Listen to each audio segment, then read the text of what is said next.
Il y a 2000 ans, une phrase étonnante a retenti. Aimez vos ennemis. Faites du bien à ceux qui vous haïssent. Et notre civilisation en est toujours profondément marquée.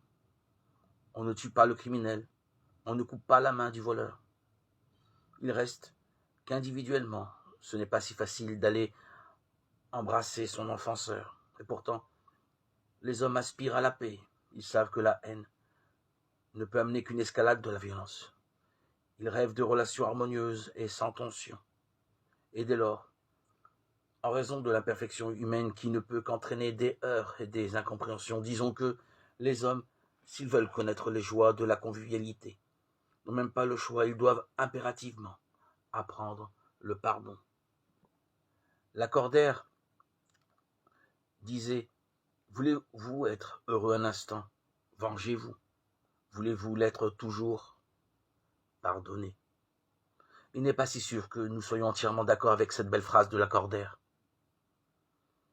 Le pardon n'est pas chose facile. Quand l'offense a dépassé les bornes, il peut même paraître contre nature. Il peut paraître faiblesse, quand il semble oublier la nécessaire justice. Comment un père dont la fillette a été la victime d'un monstre peut-il faire taire la haine qui va tout naturellement l'habiter? Combien de films exaltent la vengeance?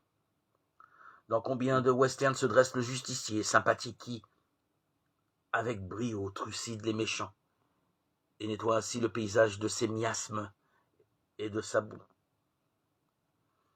Et pourtant, le cœur humain possède un fond de générosité. Il ne se satisfait pas pleinement de la vengeance, car dans ce cas, il ne fait pas autrement que l'offenseur. Une société qui accepte la peine de mort fait-elle autrement que celui qui a tué? Et dès lors, les questions affluent. Comment concilier indulgence et nécessaire justice, pardon et ressentiment, bonté et exigence de réparation?